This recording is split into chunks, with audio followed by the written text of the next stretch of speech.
world of shadows. I am Afsana, and today we have a special guest with us, Vedvasini. Hello, my name is Vedvasini. I am a practicing Brahmachari Tantrika who has been initiated for the last 9 years, and I am still practicing Tantra and both right hand and left hand path. It's amazing. So, you've been practicing how many years you said? 9 years. Wow, that's a long time. You must have a lot of Yeah. experience. Yeah, you must have a lot of experience. That's really amazing. So where are you located, Vedvasini? From Bangladesh. You have Instagram, right? We can share with the client, everyone here. My username is Vedvasini as well. Okay, that's great. I'll be sharing it down at the comment section or the description. You guys can find it there.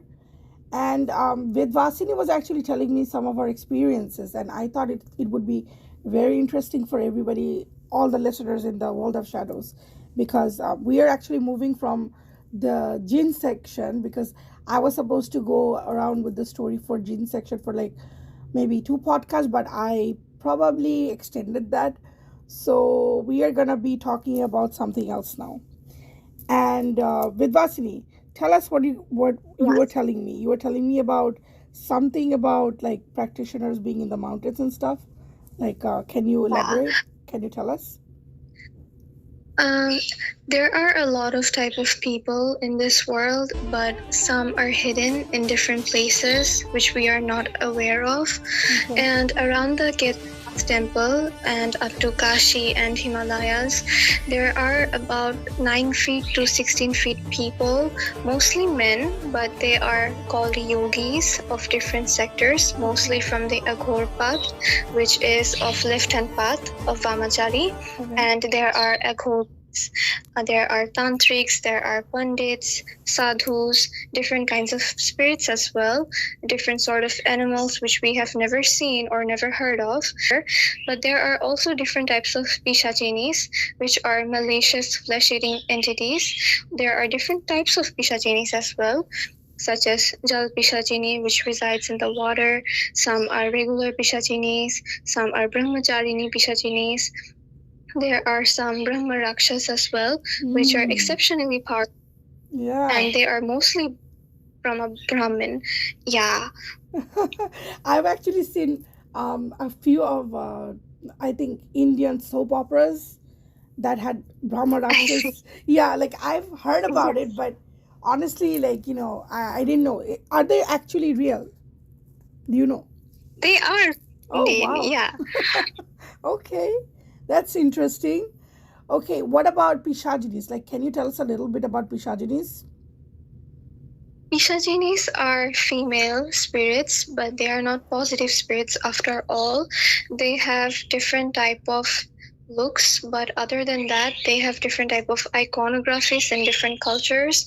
They have existed for a long period of time, since the ancient times, and they have mostly caused pain to men, not women particularly. Why do they cause like problem to men? Like, what's the history behind that? Well, some often tend to target beautiful men who have fair skin tone or looks very handsome, and sometimes some of them try to get, attached to them, so they often follow them around. It's kind of like the podis, right? From like podi, right? It's kind of like what we know from the Muslim side, that they have like podis attaching themselves to beautiful men. And now we have Pishachinis as well. Pishachini. Yeah, wow. Okay. That's interesting fact. Okay. You were telling me about the people that live in the mountains. The 7 feet tall, right? 7 feet tall, you said? Yeah. They are very old as well.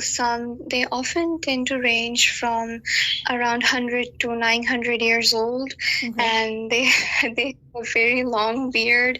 They look abnormal according to, regular people. Okay. But they have really long jatas. Okay. And they are Shaivas. And they all belong to the left-hand path. Oh, okay. Some of your words got cut off. You said they do what? They belong to where? They belong to the Vamachari left-hand line most of the time. Okay. And the location you said, can you mention that again? Because I think your voice got to cut off a little bit more. Kailash Parbat. Mm-hmm. Some reside in Kashi, but not all of them. Mm-hmm. Most of them come from the Himalayas, and there are different type of animals over there as well. And both the people and animals, none of them ever tend to come out. They Wow. stay over there hidden, like coming to contact with people. Okay. It's really funny. Every time you mention their location, half of your words are getting cut off. I don't know. Everything else is coming clear. This is really weird, guys. We are picking up on some like weird, like probably it's like protecting them or something from finding their location. Yes. Something is going on. Every time you mention the location, it gets half cut off. I don't know why. Okay. Oh. Yeah, I know, right? It's weird. No, it's weird. It's very weird. Okay, so let's move on. Let's move on. You were telling me that you were going to share stories with everybody listening today. Yep. Okay, can you start off with your first story? Well, this first began when I was around the age of 8. I started the Hindu pathway when I was 8 at first, and then in a detailed way into the left-hand path when I was around 13 or 14. My guru is a Shaiva, a hardcore Shaiva. We both belong to the same line of categories of Shaivas, and Adi Yogi or Shiv, who is the main god and the main Mahadev, the great god, he is called Adi Yogi because he is the first guru, and from him came the 7 gurus, the 7 Shaptarishis, and from then came other gurus, and lineage is mostly based on the Naga sadhus and Shaivas, and most of our connections are either Aghoris or mostly related to Nagas. There are a very minor group of them, but Aghoris, they practice non-duality through extreme renunciation of worldly taboos, so as the Naga sadhus, and most of them live in the Himalayas, not Kashi. The Naga sadhus, they live at the Himalayas and they worship Shiva mainly, but for me, I worship both the Devis, the Ma Kali and Shiva. So my practice is mostly regarding them. And there are also Vaishnava sadhus as well, known as Bairagis. They focus on devotion, which is bhakti, and they wear certain distant markings known as tilaks, and they practice strict vegetarianism and gentle meditation. On the contrary to the Shaivas, they don't match completely. Wow. There is a difference between them. Hard for me to take in because I've never heard about this side, guys. So I'm sure many of you haven't either. So pay attention. Go on. The story I'm about to share is first when I met my guru. Well, I didn't plan on being a Vamachari. A lot of my family members were practitioners in the past, so which is why I was able to get into the left-hand path, because otherwise Tantra is a closed practice, and we have within the caves for a certain period of our life.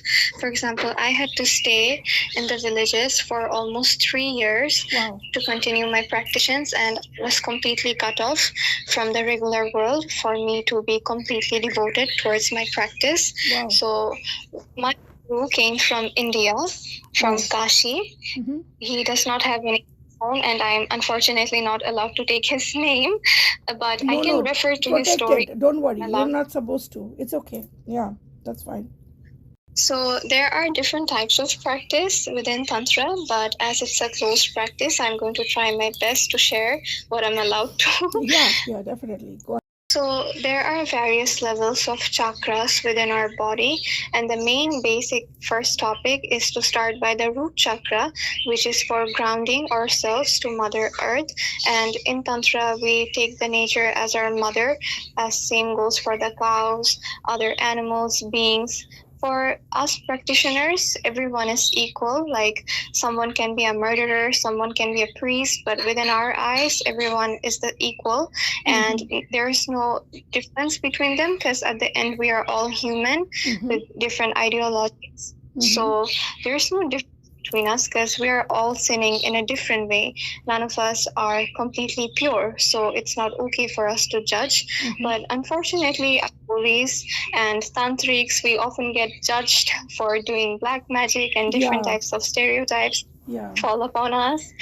I would like to clear that as well.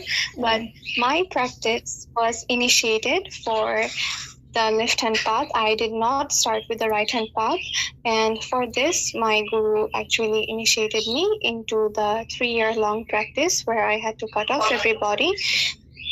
And over there are strict dietary restrictions, strict mantras and dhyanas. I can go up to meditation for 18 hours and I can do meditation without breathing for 7 hours straight. There are various methods and techniques, but humans can achieve a lot when they have belief and faith upon themselves.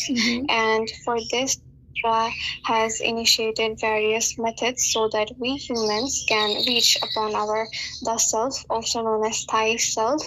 And the ultimate goal of Shaivism is to know Thai self. For us, there is no heaven, no hell. So when I started practicing, I was first explained these topics, that there is no hell or there is no heaven because they exist within this earth, and there are different realms as well, which I will deep dive into. People living over there at the Himalayas, they are almost around 9 feet to 16 feet tall, and they look slender. And 16 feet? And they don't eat, actually. We don't consume for certain periods of time. And during the Ambuvati Mela, some of them come up, some of them don't. And when I was practicing, we were not allowed to use any phones or devices.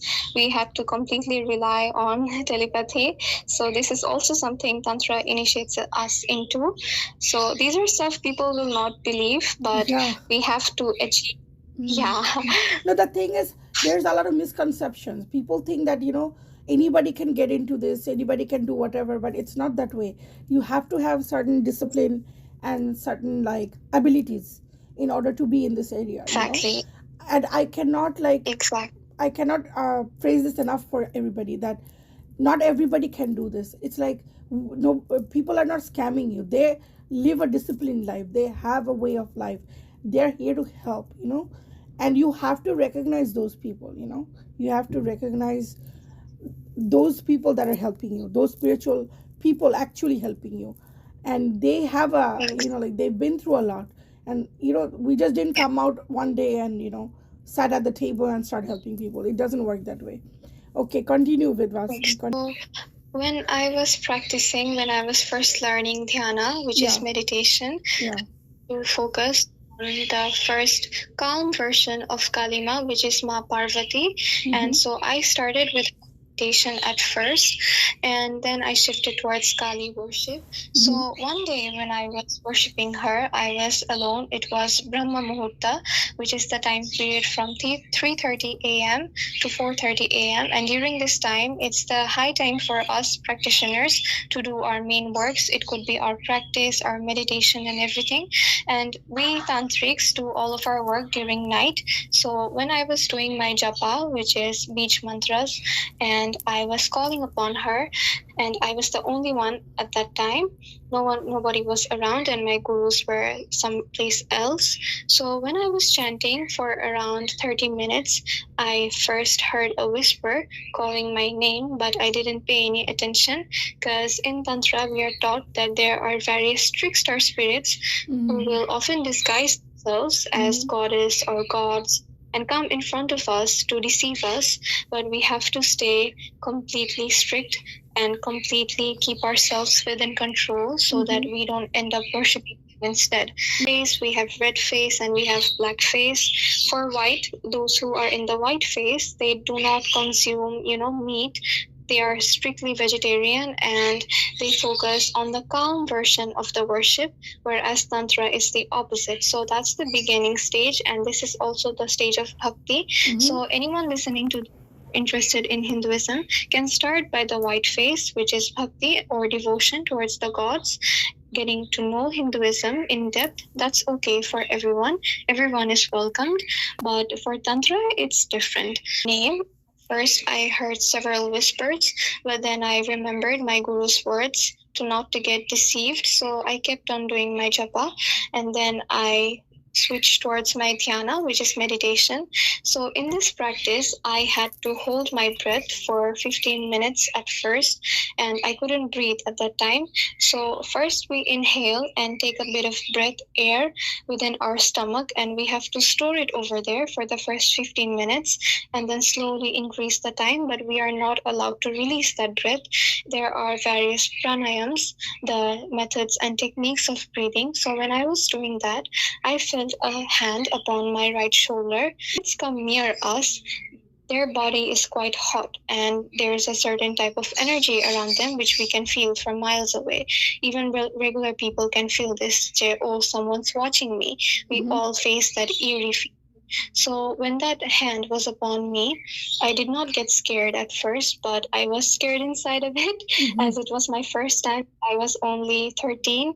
So when I was calling upon her, there's a storm coming, but we knew that there was going to be a storm that night.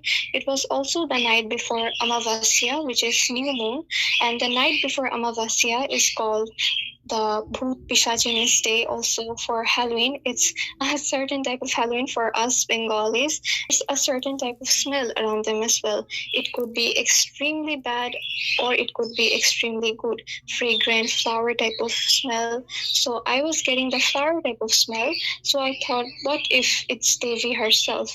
But at that time, I was scared, so I just kept my eyes shut. But then the hand started crawling upon my head instead. So it shifted from my shoulder upon my head and it grabbed me by the neck. Wow. But according to I was not supposed to open my eyes, but unfortunately I did. And the next morning I woke up because I was feeling a lot of pressure on my third eye. I did not remember what happened that night, but I just woke up and saw everyone around me. And I told them I just felt a hand grabbed me, but I remember afterwards. But then something shocking happened. They told me that I was walking around the temple in a circular motion with a trishul in my hand, which was initially at the goddess's hand, the murti, the vigraha, which we call the main temple. So I apparently took that trishul and I started walking in a circular motion, and I sprinted over shidus, which upon my forehead and my body parts, and I tore apart my clothes. But I don't remember doing any of that. What? You did what? And Wait. What happened? You tore apart your clothes? yeah.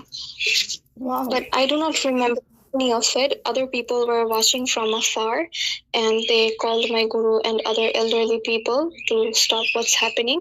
Everybody got scared. It was getting stormy. It was happening in a very fast pace. So I did that, but again, I don't remember doing that. You don't remember? Okay. You don't remember? Splashed wet shidur over my body, my private parts, my hair, my forehead, and I did not say anything, and my eyes turned bloody red according to my guru. So then he took me. So when I was doing the japa, initially I was in my white face.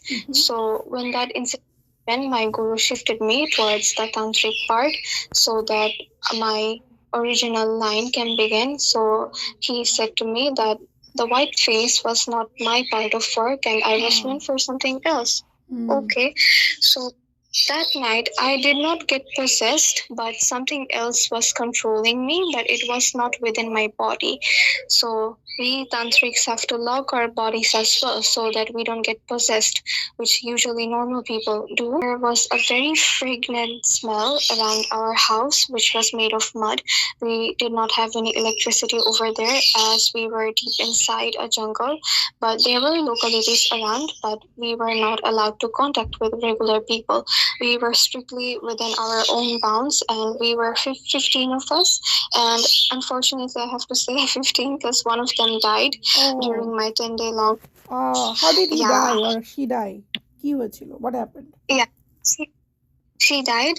So there were both boys and girls, but a girl died, and some boys got paralyzed, but they are recovering, they are healing. So it was just a test for us to see if we can, really keep up with this method, because Tantra is, after all, not meant for everybody. Exactly. So that night, when I was getting controlled by that spirit, so it's called a dhaini. It's not the same as Pishachini, but it is similar. So this is also a female spirit as well. We are not allowed to use spirits for our own good. And I would like to warn people that if someone tells you that they use spirits for their work to get things, to get your desires fulfilled, you will at a time in life get backfired, because that spirit will indeed come to you one day. So please don't get involved. Yeah, Those I keep people. telling everybody the same thing, that people that are practicing or want to practice, be careful, because when you do these works, there are negative entities that try to hurt you, that try to get your attention, that try to get you to be devoted to you, like you are going to be devoted to them only, but they're negative. Be careful, because in this line of work there's so many things that happen. We face this all the time, right? uh, Vedvasini was she actually helped me with one of my long-term problems. I will tell you guys what happened. Yeah, right? I was stuck with somebody. I was stuck with somebody for years, and it was an entity I didn't know. And Vedvasini helped me. So, that's what I'm telling you guys. You have to be careful. You have to be very careful. I know her work from first hand. She helped me. So I know what I'm talking about. We know what we're talking about. So everybody that's new coming up, be careful. This is not something to mess with. This is something big. You guys, this is, I know it's very like keyboard, but it's like Harry Potter, like, wow, we're gonna be witches and wizards, and we are practicing, and but it's not that. It's not that. It's very dark, right? It's very dark. There's a very dark side to it too. You have to be careful what you do. Okay, Vedvasini, continue. So I would like to share about Dakini. So the spirit I was getting controlled was a Dakini, and Dakinis are sky energetic female spirits. But there's a thing in Tantra. Within Tantra, nothing is bad and nothing is good. So these Dakinis act as messengers, guardians, and catalysts for spiritual enlightenment. So that Dakini did harm me in a way, but it also led me towards my pathway. So I don't blame it completely either. So there's sense of duality working here. Within Vajrayana Buddhism, which is the Tantric part of Buddhism, the term Kandroma, which means she who travels the sky, it signifies through the sky of emptiness, which is Shunyata, and Dakinis operate on 3 distinct levels. There are 3 levels. There is a secret level, which is known as Dharmakaya. There is an inner level, which is known as Shambhukaya, and there is an outer level known as Nirmanakaya. So when that spirit came to me, it was in a Nirmanakaya, and this is a physical woman living in the human world who embody the enlightenment energy. But at that time, I did not attain any sort of enlightenment. I was just at the beginning phase. What it did was lead me towards my pathway. So in a sense, I am grateful towards it, that maybe it was fated to happen, but that incident traumatized me as well, when people were telling me that I tore apart my clothes and I started dancing and I started screaming, but I absolutely don't remember any of that. So from that time, I shifted towards the practice of Kali. So after a week, I was put for rest, and then I started working again. So when I was worshipping Kali, I was first given her as my mother goddess, but only for devotion. I was allowed to do only devotional work, not any practice or anything, as I was young. So we have various cremation grounds over there, and the worship of Dhumavati, Kali, all the tantric goddesses are mainly done within the cremation grounds. There are various sort of what can I say, like sectors within Hinduism, and Hinduism itself is a broad philosophy and a religion, but I wouldn't call it a religion, as it is not polytheistic After all, Hinduism is indeed a monotheistic religion where the ultimate god is Adi Shakti, or also known as Adi Yogi for males, and for females it's Adi Shakti. So the ultimate goal of Hinduism is to lead ourselves to know the self, ultimate realization. That's the goal for every human being on earth, everybody. And it can be done in a lifetime, but it is the ultimate goal upon us humans. Yes. So when I was in Kali ship, so first when I started, I was quite nervous, and as she looked scary, so I initially Talking about Kali, but it's getting cut. Like you got cut off a little bit. Can you talk about Kali being your main again, please? Thank you. So Kali is currently my main goddess, and all of my works revolve around her. So she is the pathway to Kundalini, which is also known as the opening of the chakras. We have our subtle body, and within this human anatomy, a specific type of Dakini presides over each of the primary energy centers known as chakras. She herself governs the Muladhara, which is known as the root chakra. So, which is why I was first attempted by the Dakini to get into the pathway of Tantra, because Dakini rules the root chakra, which is our grounding base, the main base of spirituality, the main base of our regular lifestyle as well. Okay. Wow. So guys, this is something new. And maybe some of you know about it already. But I didn't. I didn't know. Continue. Oh, I see.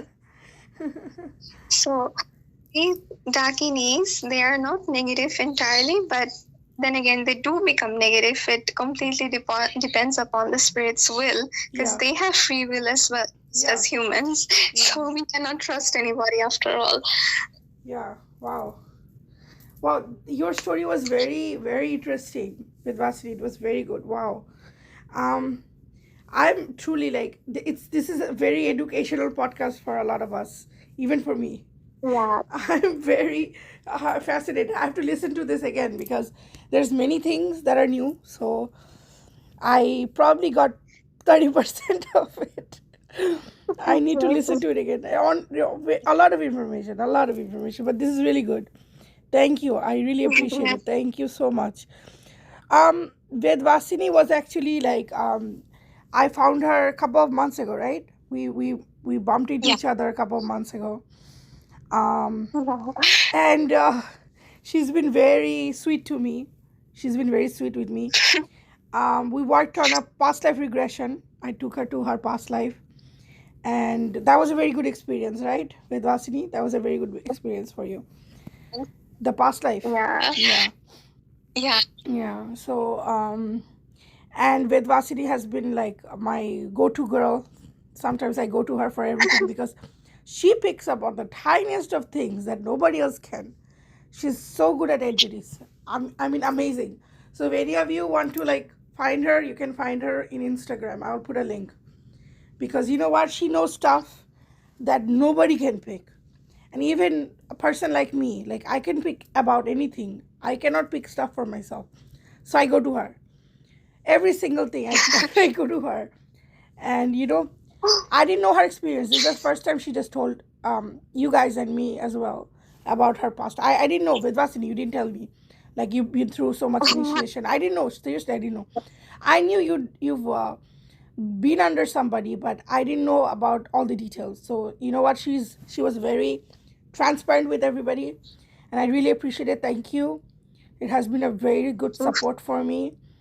And I know we probably have a lot more to share, but let's do that in a different podcast. I think it would be best because we have already gone through like more than 30 minutes. I think next time you're going to come again and we're going to have more stories. We're going to have more stories because, you know, actually I wanted her to share another story with you guys, but unfortunately the person we wanted, she's not available because we wanted to make a three-way, you know, three people in this podcast. Yeah, like with me being one of them.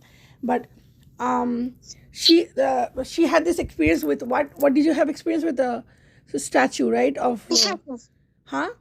Yeah, statue, a Sekhmet statue, which was possessed by a Pishachini, which I talked Yeah. about.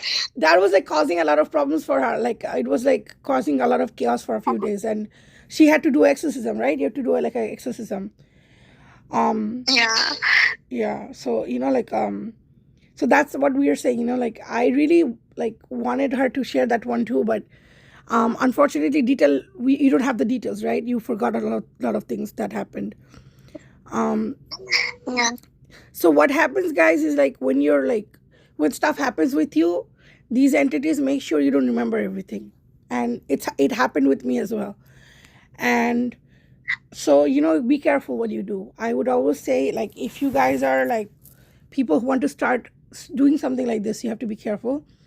You have to probably go under somebody. Yeah. That's the best thing, right? Go under someone. Yeah.